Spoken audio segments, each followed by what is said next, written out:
So today we're going to talk about joining tables together. Probably most of what you're going to end up doing, you'll have to join at least two tables together. And so we're going to go spend the whole day, or well, the whole hour, I should say, focused just on the joins.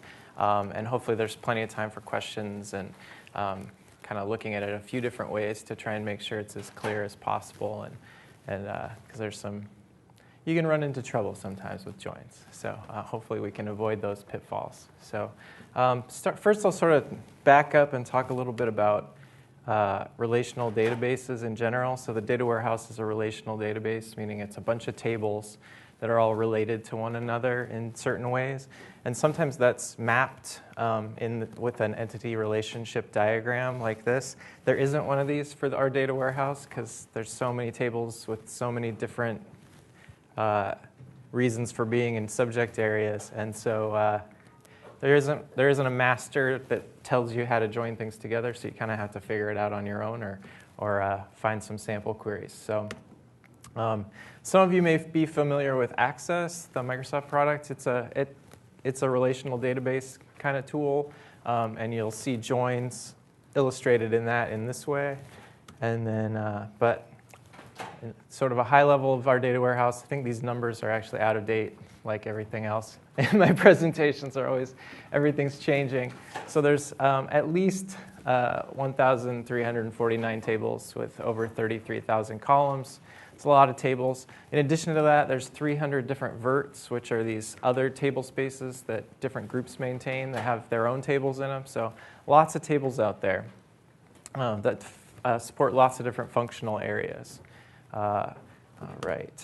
So some of you also may have used the DSS UI, and it hits the same tables as we've been hitting via ETL Manager, but it has predefined joins between those tables, so you don't have to worry about the joins. But because those joins are predefined, you can only write queries through the DSS UI that use those exact relationships that they've defined. So, You know for sure, if we go back one slide, or two slides, that when you have like the same line in a database, that this value is basically captured the same way, if you know what I mean. You know, like if you think about, if the thing joining two databases was, let's say, the address, how do I know that the address has been like written in every database exactly the same way? I didn't want it to street first and then the zip code or the other way around, or something like that. Right. Some of that's just getting familiar with the tables that you use. A lot of it is using BI metadata, which should have good explanations. You can use that My Instant Data option in BI metadata to pull some sample data from each table and kind of look and say, oh, okay, yeah, these are both the same format. You can check the data type of the column, if they're both numbers, if they're both variable character. That can help you kind of see, are these the same thing? So is this something I can actually join together on? All right. So in contrast to the DSS UI, where you're kind of limited in what tables you can hit and what joins, how the predefined joins they've already created, ETL Manager, as we've already seen, lets you query directly against the tables, whichever tables you want, and you can define any relationship between those tables that you want. Some of them could be good logical relationships. You could define odd relationships if you wanted to. And so it frees you up to do more complex analysis. You can get at tables that you just can't get at through the DSS UI. I'm obviously a big fan of ETL Manager. So let's get into joins. So we're going to start by looking at this DMP ASINs Essentials table. I think maybe we've looked at it before. It's the most used table in Data Warehouse. It's got all the most used data points, attributes for an ASIN, like the MSRP, aka list price, the item name, which is the description on the website there, what GL product group it is, what category code, so it's publication date and street date. So the most used columns and in the most used table. And so we'll start with that. Without having to flip back to BI metadata, I put in that it's partitioned by region ID and marketplace ID, so we'll want to make sure that when we query this table, we have conditions on those two columns, make sure we're not getting duplicate rows or making the query run extra long. It also tells us in the BI metadata that the primary key of this table is the combination of region ID, marketplace ID, and ASIN. And that means that the combination, there will never be two rows in the table that have the same value in those three columns, meaning you wouldn't have region 1, marketplace 1, ASIN 1, 2, 3, 4, 5, 6, 7, 8, 9, 0 twice in the table. There's only one row for that ASIN in that marketplace in that region. But there can be two rows for the same ASIN if they're in different marketplaces. So something to kind of, that concept of primary keys and granularities will start getting more and more important. We'll talk even more about it in a couple weeks. All right, so that table. And then second table, daily orders. This is a table that they aggregate up all the customer order information for each day. And it is partitioned by region ID and activity day. And it's got a row for every ASIN, for every merchant, for every day, in every marketplace, every order type. Much more granular, much more rows for the same ASIN for the same day potentially than certainly the other table. And partitioned by region and activity day, so we make sure that those are in our where clause when we start to query it. All right, so those are the two tables kind of side by side there. And we start to think about what's the relationship between these two tables. If we needed, for example, the item name for every ASIN in that table, because the item name's not one of the columns there, we would need to join these two tables together to get the item name from DMP ASIN's Essentials so that we can join it together with the order information from daily orders. And so kind of thinking about, okay, how are they related? Okay, they both have region ID, they both have marketplace ID, they both have ASIN, and that happens to be the primary key over here. So there's only going to be one row for that combination in this table. And so that seems like a safe join. So for every time it finds the certain region ID, marketplace ID, and ASIN in that table, we'll find the corresponding row here, and then we can grab any of the information from this table and connect it with that other table. So to use kind of just a business question example to kind of walk through how we build that join, we'll say which US book ASINs, if any, sold greater than or equal to 1,000 units yesterday. And so we'll start with our shell, our select from where. We'll add that first table in, DMP ASIN's Essentials, give it an alias, DMA, so we don't have to type it a bunch of times. Joins, when you start joining tables, as I mentioned weeks ago, but it didn't really necessarily make sense then, but this is when those table aliases become really important, because we're going to have two tables. They both have region ID, they both have marketplace ID, they both have ASIN, they may have other columns in common, so we want to be very specific. So then we define joins in the from clause, so say the first table, and then that we're going to join to daily orders. And then we say, what are we going to join on? We're going to join on where region ID is equal to region ID between the two tables, and where marketplace ID is equal between the two tables, and where ASIN is equal to between the two tables. And then, so we've got our join defined now between the two tables. And now, I think, if I remember right, the next step is to handle those partitioned columns in each of the tables, make sure we're making use of those. Whoops, oh, sorry. First, I guess I put a hash hint at the front. There we go. So then region ID and marketplace ID were the partitioned columns on DMP ASIN's Essentials, so we'll get conditions in there for those. Region ID and activity day were the two partitioned columns in daily orders, so we'll add restrictions on those. And don't worry about that date thing yet. We'll talk about that next week. I'm also going to limit to marketplace 1 in daily orders. It's not a partitioned column in that table, but I know that I don't want, since we only want US, I don't want Canada in there, so I'll limit it to just marketplace 1. All right, so then those were all our partition those were all our partition columns. Then we're sort of adding additional conditions to match the criteria that we defined. So we only want books, and so we're going to say, okay, only where the ASIN's GL product group is 14, and then we're going to start to add our select clause stuff. We've got ASIN, and item name from ASIN from D daily orders, item name from DMP ASIN's essentials, and then we're going to do a sum of the order units. And since we have, kind of going back to last week where we talked about aggregations, since we have a mixture of non-aggregate and aggregate expressions in our select clause, we need a group by clause, and we put everything that's a non-aggregate expression in our group by clause. And then to get to that question of how many ASINs had greater than one or equal to 1,000 units ordered yesterday, we're going to say, and apparently I wrote this on the 15th of September last year, we're going to include a halving clause because we need to evaluate the sum, not each individual line. But don't worry too much about that, focus on the join. And then I'm going to order it just, so I have every single clause in there apparently. So if we run that, we should get, Why did you use marketplace as a join? Because you, in both tables, you filter it by marketplace ID equals 1. Yep. So, do you really need the join? That's a good point. You don't necessarily need that join if you're filtering both tables by it. That's correct, yeah. But just as an illustration of the joining on multiple things, it doesn't hurt. Yeah. All right, so we got these results. We got 6 ASINs back that had greater than a sum of more than 1,000 units yesterday. Yesterday, in this case, being the 14th of September. So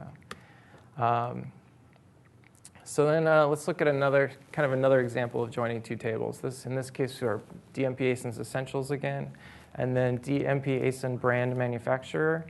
Very similar table. It's also partitioned by region and marketplace. It also has a primary key that's the combination of region, marketplace, and ASIN.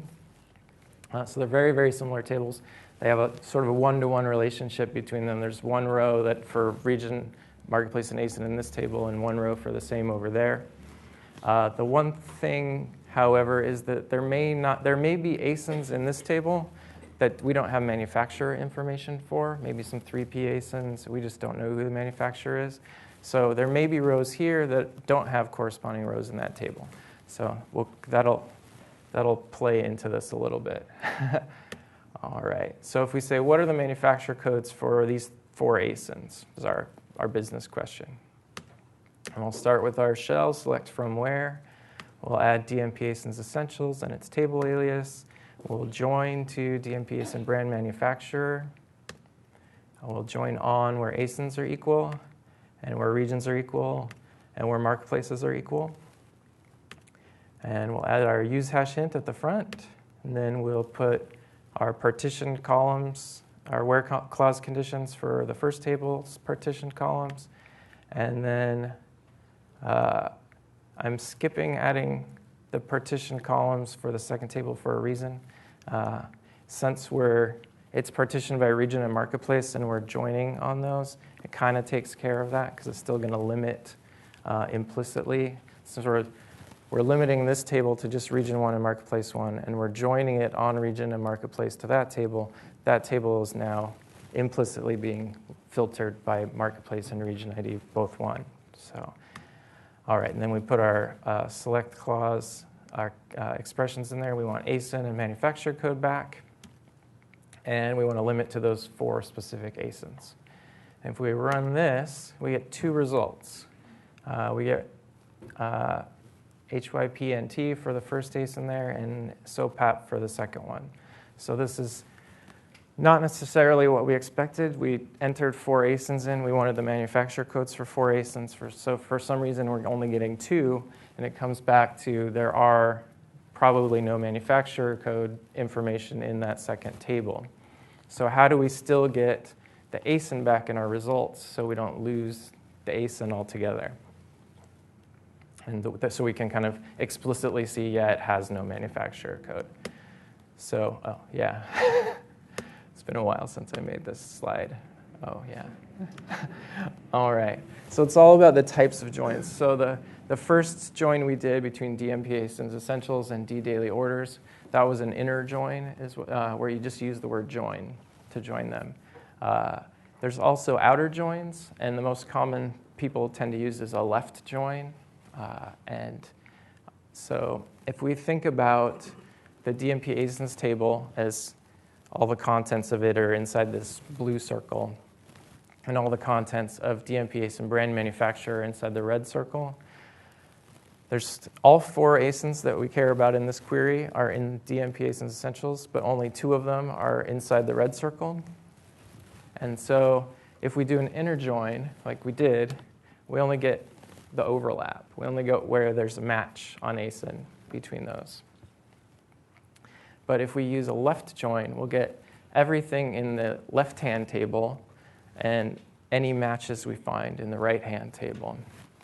I wrote down, let's see if this makes it.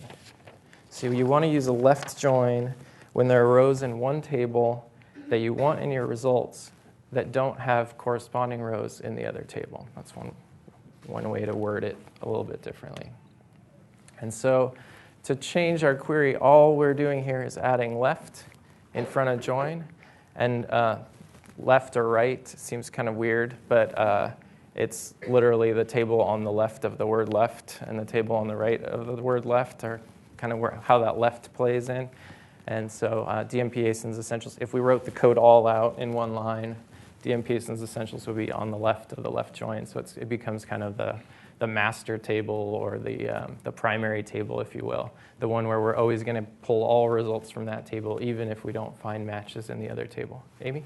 So the first time you run this query, you don't know if you've got data for every ASIN in the right. So do you usually default to doing a left join? It's a great question. Yeah, part of that is getting fun. Like, I keep coming back to this, and I know it's irritating, but part of it's like playing with tables, pulling data, running queries, and seeing if you get what you expect sometimes. A left join is much less efficient to run than an inner join because it has to like pull all this stuff that doesn't have matches, so it has to deal with that. And so you should only use left joins if you actually need them. And I see often people use them everywhere just in case, and it can cause issues. But then when you're working with huge data sets, it's not quite as obvious that you put in 4 ASINs and you only got 2 back. So some of it's just learning that, like, there's not always a manufacturer for every ASIN. Not every ASIN in the catalog is necessarily a media ASIN, so it might not be in DMP media ASINs. Even books, not all books are necessarily in DMP media ASINs, so I always left join to that table. You start to kind of build up this pool of tables that you tend to query, and then a subpool within those that aren't sort of incomplete tables, if you will, that you have to kind of always left join to them. So not a hard and fast rule, unfortunately. But so if we switching this to a left join now, so we're going to get everything from the left-hand table and any corresponding rows that meet our join criteria from the right-hand table. And so here we get all 4 ASINs back, and then 4 rows, 2 of them being null. And so what returns is always a null if it doesn't find a match in the other table. Yay. Uh-huh. On the where close, you are using just the table on the right. So I am, yeah. It's the same to use one on the left? It's not. That's a really, really good question. So one of the reasons when we built that first query, I was very explicit, put your partitioned columns in the where clause, make sure you have conditions on them. If we'd included conditions on that table in our where clause, it would essentially filter on the results in that table, and since the first 2 ASINs don't have anything in that table, it can't filter down to those, so it would act like an inner join by filtering down. Let's wonder if it'll let me copy this. Let this run. Let's see here. Yeah. Hopefully this works.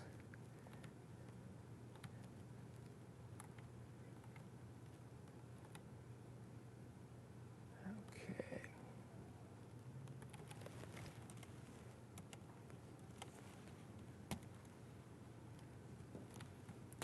I'm throwing it in Notepad because PowerPoint is notoriously, it adds in weird invisible stuff that screws up the code. So we saw the result of just running it as is, but had we done what Nuno's asking about and added, add conditions to the where clause to explicitly filter the second table, DMAM,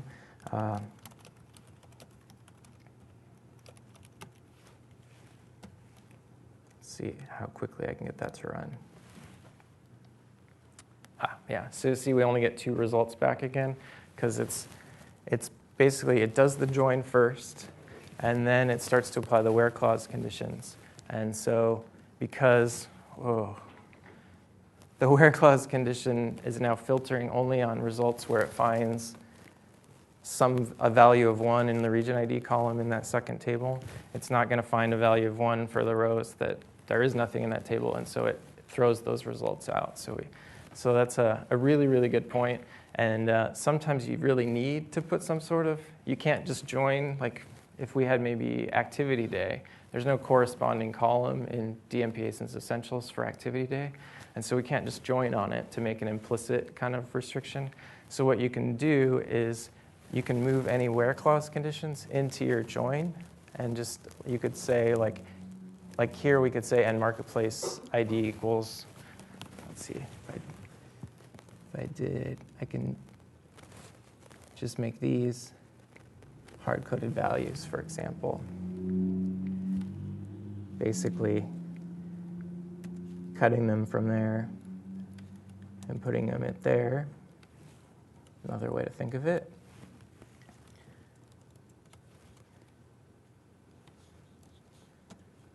And if I'm not mistaken, that should return the 4 rows again, because in this case, it's applying these conditions to that table prior to joining rather than applying the conditions after it's joined the 2 tables together. You'll notice it takes a little longer, though.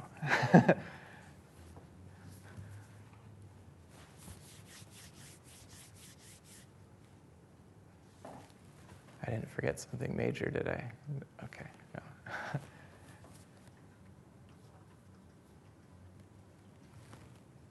Well, we'll let that run a little bit. There we go. And we get the same results again, nulls for those. So yeah, really great point, and something you'll run into when you start to do left joins. You're like, but I need to limit that table to only this ASIN, and you can just kind of move your conditions up into the joins. There's some people that actually put almost all their conditions in the joins rather than using the where clause. I'm not sure if there's a major efficiency shift that happens there, but all right, let's see. Is there anything left in our... Oh, there is actually, I don't think... Happy face. Oh, yeah. And so that's the end of that. So we'll go through some more examples because I think we have still a lot of time for questions and kind of trying to think about joins in lots of different ways, because I think each person, one thing may be like the thing that like clicks and, okay, that makes more sense. So for me, Venn diagrams make a lot of sense when thinking about joins. So if we start in the center here, this is that inner join, and the word inner isn't necessarily necessary, it's implied. If all you say is join, it's an inner join. And so here we've got table A and table B in all these examples. And so if we do an inner join where whatever the key column is equal to each other, we only get the overlap. If we do a left join, like we did in that last example, we get everything in the left-hand table, in this case A, and any matches from table B. If we flip that into a right join, it becomes the exact opposite, and we get everything from B and any matches from table A. And then if you start to add, you can start to add conditions into the where clause. So here it's the same left join of A to B on the key column, where the key column in table B is null. So we got these results, and then we ignored any of the overlap. And similar on the other side, you've got the right join version of that. These bottom 2 are using what's called a full outer join, and that's basically you want everything from this table and everything from this table, and there's going to be some things in this table that don't have matches in this, and some in this that don't have matches in this. It's super inefficient, and as you can imagine, and there's little quirks to it as well that you have to deal with. So I don't really teach full outer joins because I never use full outer joins, but there's probably cases where they would run quick enough that you could use it and it would make sense. But you can certainly read more about it in Google or wherever. Let's see what else. I think I had another, in the interest of lots of examples. All right.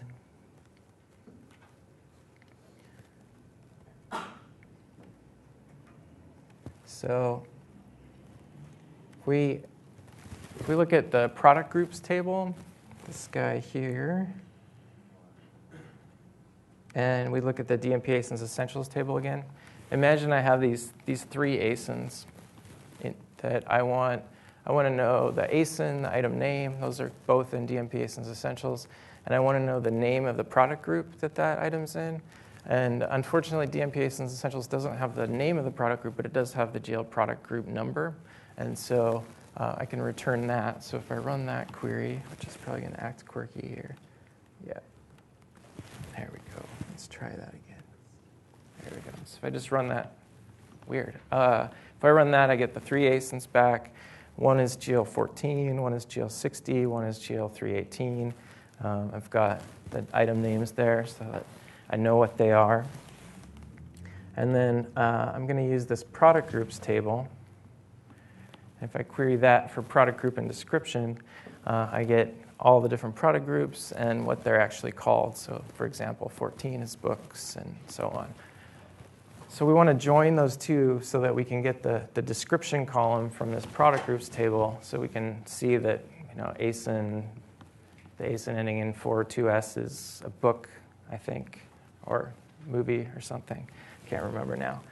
All right, so I've taken the results of running those two queries separately and thrown them in Excel just so we start to visualize. One way to think about joins for someone that spends a lot of time in spreadsheets is to think about like VLOOKUPs or SUMIFs that those sort of join two tables, almost two spreadsheets together, and then aligns the information. And so if we think about these that way, if we joined them on where GL product group in DMP ASINs essentials is equal to product group in product groups, then we should be able to turn the 14 into books, for example, which in Excel we might do with VLOOKUP 14 against this whole table, and we want column 2 and not, yeah.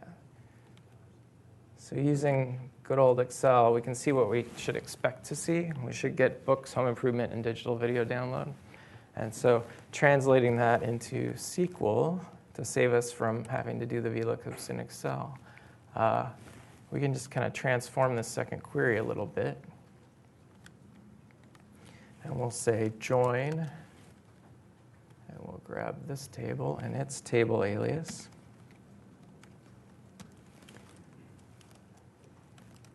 And we'll join where, let's see, DMA ASIN, oh no, actually, what do we say? DMA GL product group, so that's that 14 or 60, is equal to PG product group. And worth noting that the columns aren't named the same thing, and it doesn't matter. The value in those is the same. And so sometimes you'll run into, for example, that some of the oldest tables in the data warehouse, they call the ASIN column ISBN because that's all it was back in the day. And so sometimes you'll be joining an ISBN column to an ASIN column or a vendor code column to a distributor ID column.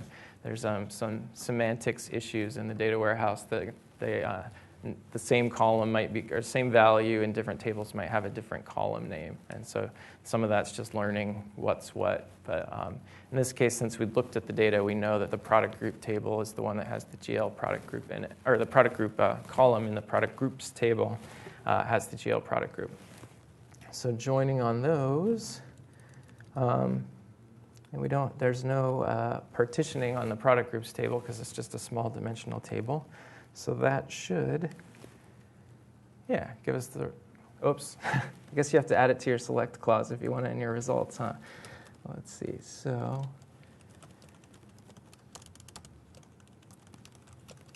add that there and try that again. There we go. So now we can see books, home improvement, digital video download. Are there any questions? Yeah. I saw some queries like select table A, B, C where some keys are the same. The SQL will do by default inner join or left join. Where they have just commas between that? Exactly. That's a great question because you'll run into that. You don't explicitly say it's a left join or join. Exactly. Yeah. So you'll run into what I call the old join syntax with I think 2 releases ago or something of Oracle. They switched to this new join syntax, which is what I teach because it's more powerful. You can do more things with it, and I think it's more explicit. But that said, we can translate this one because you'll run into it. Someone will give you a query like, oh, yeah, I have a query for that. Here you go. And you're like, what are all these weird commas in the from clause, and where are the joins? And so we'll translate backwards and then maybe fix it. So in the old syntax, the from clause all the from clause has in it is a list of all the tables with no indications of how they're related to each other. So we'll just list those and we'll get rid of this condition here. And then in your where clause, they put all the conditions on how the tables are related in there. And so this should run just the same as before, yeah. It definitely, obviously it works. It's totally valid SQL. But for me, I like my where clause conditions to be not joins, just so I can keep those separate, and it helps me keep straight what's joined to what. And then you asked specifically about how do you tell if it's a left join or. So if we wanted this to be a left join, we would put the plus sign inside parentheses on the side of the join that is the table that may have blanks in it, that might not have records in it. So if it's the right, I never do right join, but if you want to do a right join, you put a plus sign next to the GL product group. Exactly right, yeah. If we want to do that, we could do, yeah. So you'll run into that sometimes. And the first thing I do when I run into these is people give me that as the sample query is I just switch it to the new join syntax because it's more intuitive to me. But some people prefer to write like this, and if you do, it's totally valid. If you don't have anywhere saw the plus sign, that means inner join. Yep, exactly right. Yeah. Definitely. And let's see how much time we have. Quite a bit of time left. So we could play around with maybe adding another table and what it looks like to join 3 tables together, if that would be useful. Let's switch this guy back.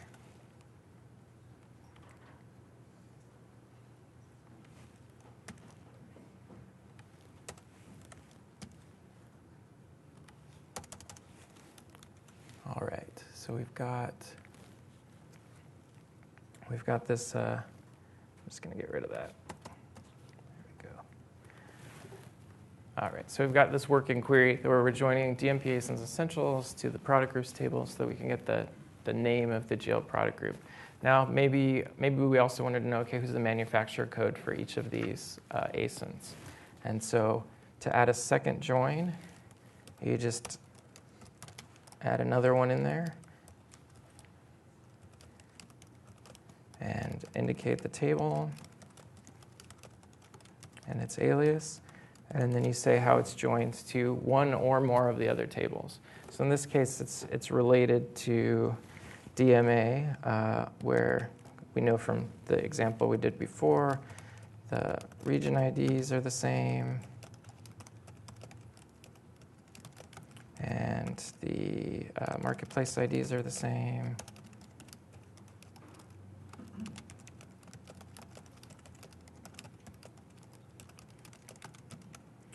where the asins are the same.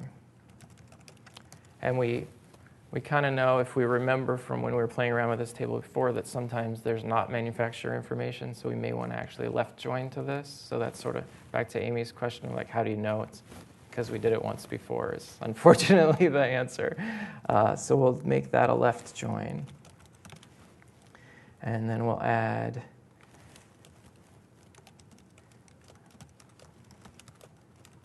manufacturer code in there and see how that goes.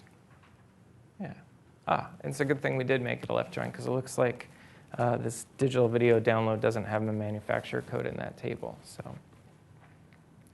So you can. When you do the left join, does it know to go all the way up to the DMP asins? It's a good question. The conditions here sort of define what it's relating to, and then the left part is sort of anything to the left would be potentially. Since you're defining it down below the DMA.rejoin, it knows to look up at the... Yeah, it knows that we're kind of joining these two tables specifically, and we're joining these two tables, so implicitly we're sort of joining. We sort of have a left join between product groups and DMP, ASIN, brand manufacturer as well. And if any of the tables you're joining has a null, it will leave that line out if you don't do a left join? If it's the one of the join criteria, yeah. So if it doesn't find a corresponding row that matches the join criteria you've defined between those two tables, that's absolutely right. Yeah, an inner join will just ignore it. Yeah. And this is probably a dumb question. No, not on join week. Any question, if you're thinking of anything to ask it, because it's and definitely. how does SQL read the sequence? For example, A join B, left join C. Does the SQL read, I'll do first A join B and have a result, and take the result, left join C?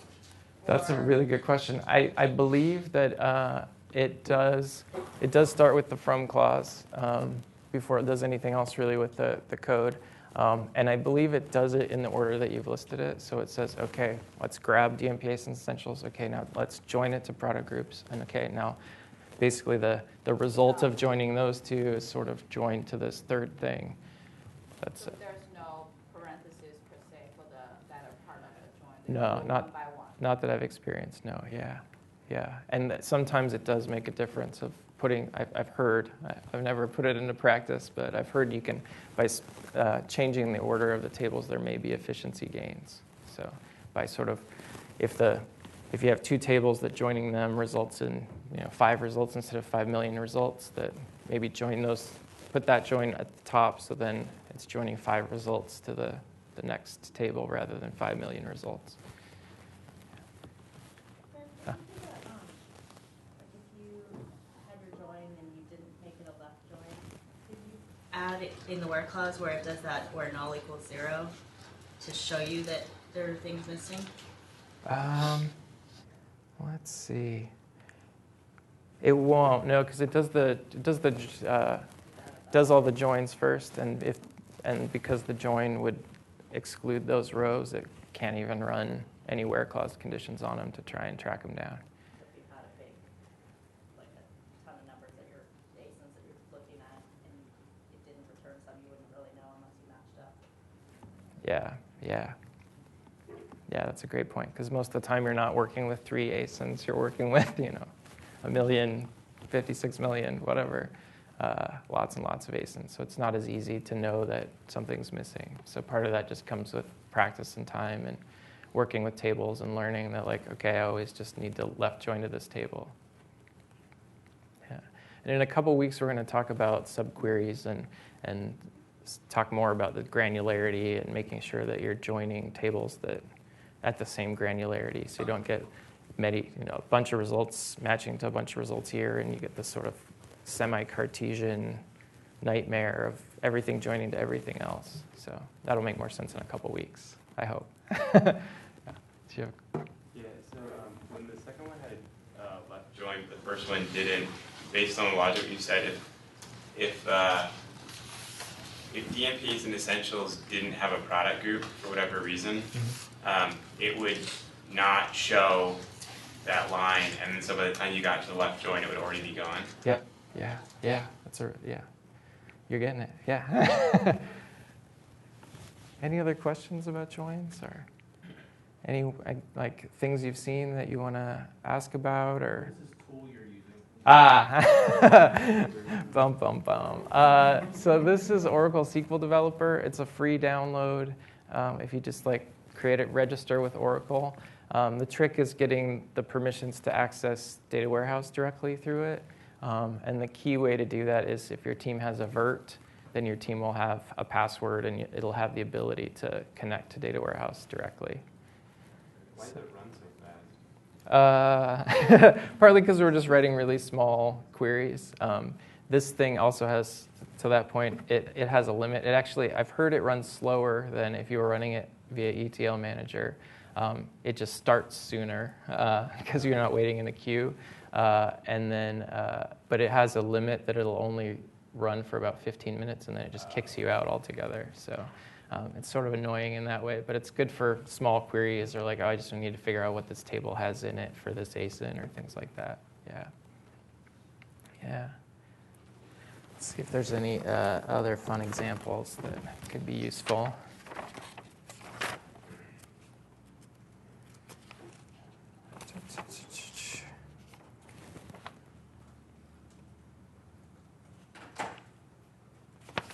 You know what? I guess maybe that's about it. We could play around and do some more stuff, or we could stop early. We could start working on the homework together. Nuno? I have a question on the Word document on this lesson. Uh-huh. There's a couple of times that when you write the queries, you repeat twice the name of the table you use. Oh. Like if you go page 57. 57, all right. At the bottom where you have any of these two small queries, you have select, and then you have on the next line OW dot warehouse ID, and you have again OW warehouse ID. Oh, and you yeah. have that multiple times. Yeah, I'm just, for whatever reason, I've put, so it's slightly different. So you'll notice that the first it's OW dot. Oh, yeah, let's pull that page up here. Good call.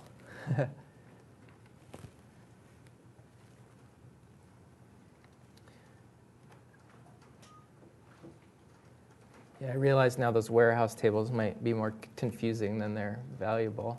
Let's see, where do I keep it? There we go.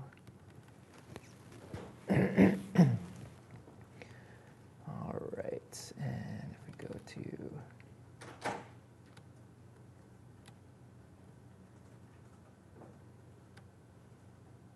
whoops, thank you, Word.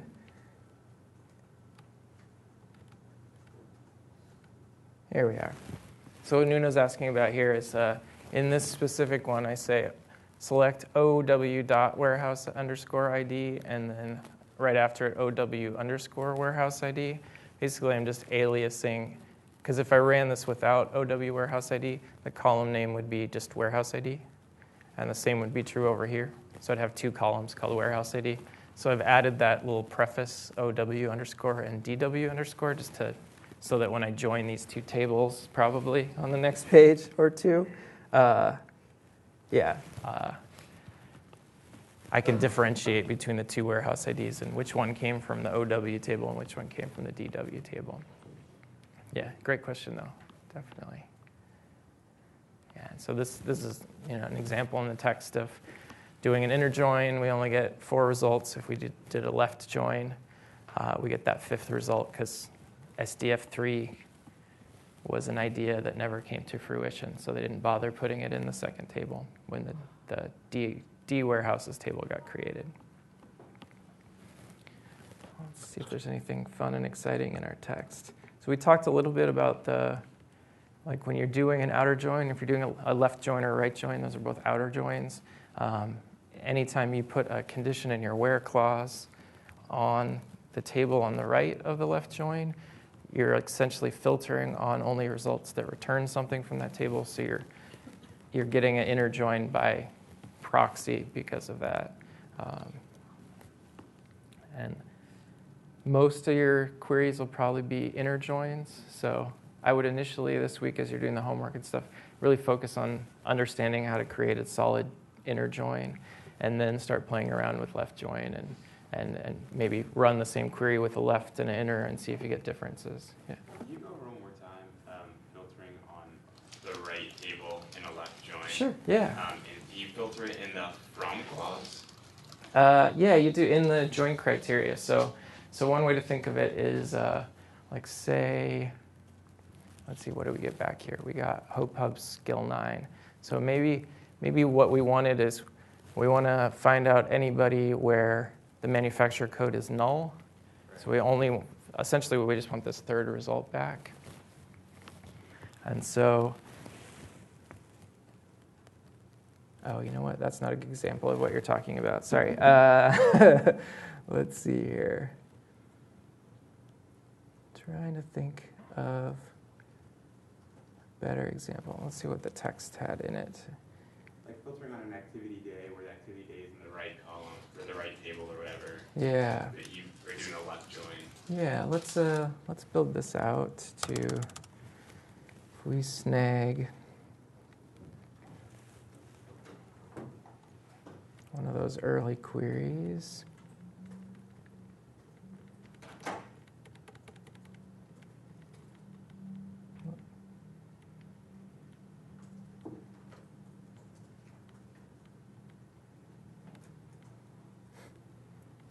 Had to made it super complicated. All right, there we go. So let's start with that guy. And let's get rid of some of the added complexity here. Let's make it more relevant. Oh, actually, let's leave that as is and then steal the answer. All right.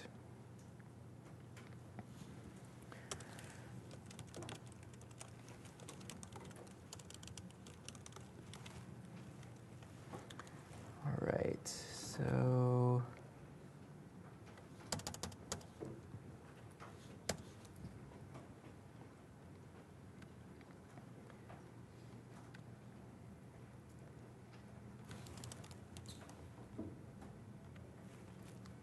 okay. Let me just make sure that's a functioning query before oh, no, it's not.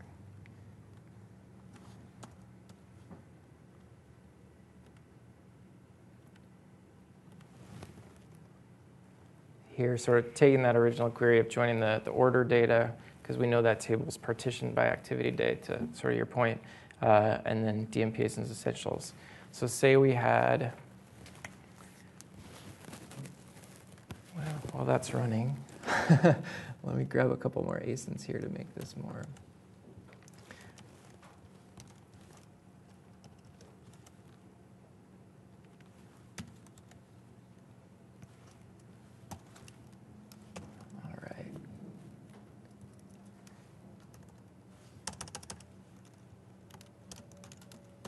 All right. So say we have 3 ASINs, and we want to return the ASIN and the item name, and then if anybody ordered anything, on whatever date this is, the 9th or the 14th of September there, then we want to get that back. And so we need to get that data from the sum of the order units from the ddaily orders table. But if the ASIN didn't have orders, then there might not be results there, so we want to left join to that table. And in fact, that means I should probably add an ASIN that, let's see if this works. So hopefully that's an ASIN that didn't have any orders on that day, so we can get that null result back, so it makes more sense. So, and I'm going to switch this back to the sum because that'll keep the results nice and short for us.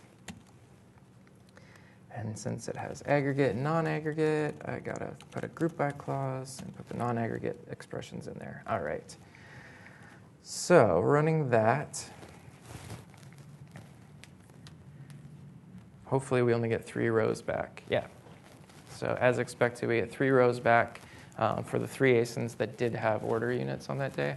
So now to kind of translate this. We're like, okay, we didn't go on our asins. We want that. We want at least the asin and the item name back in our results.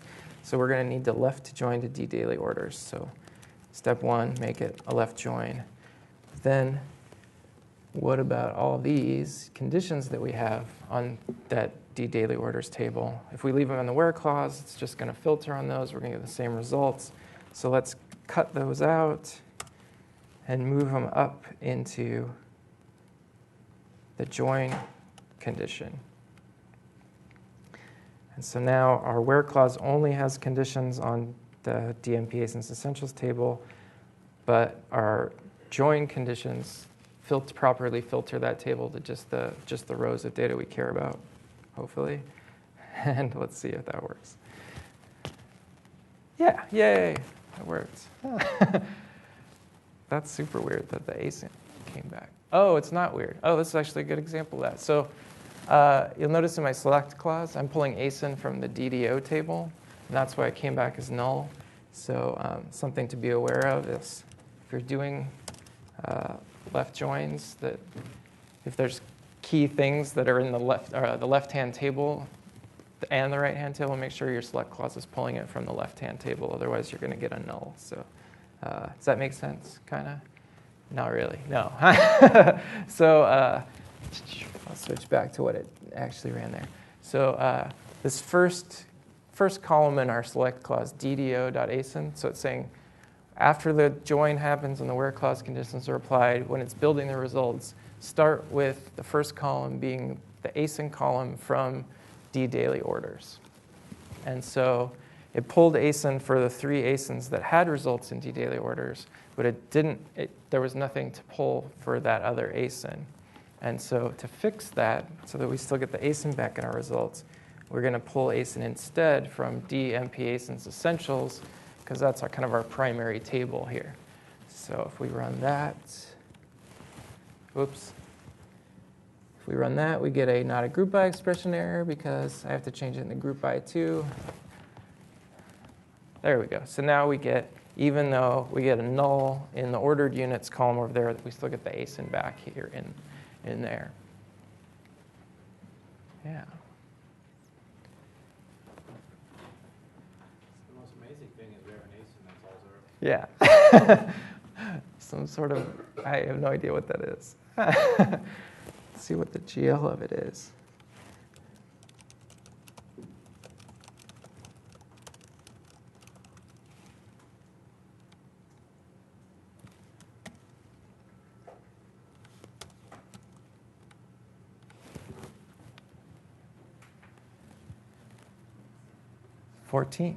So it's theoretically a book. But I'm pretty sure all zeros doesn't follow the math that all ISBNs are supposed to adhere to. And it may not actually be on the site.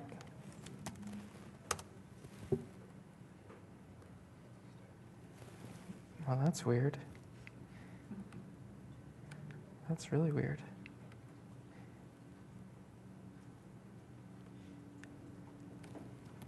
That's not the right shorthand, is it? Does anybody know the shorthand for DP/ detail page? Ah. Yeah, so it's not actually available for sale. So, good point about DMP asins essentials. It's like every asin that ever existed. I think there might be an is deleted column.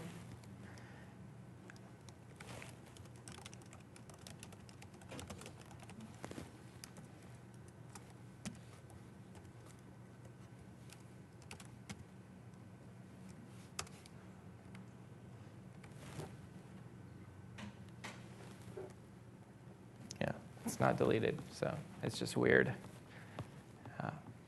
Any other questions from this week or previous weeks or anything? No? All right. Well, thanks, everybody.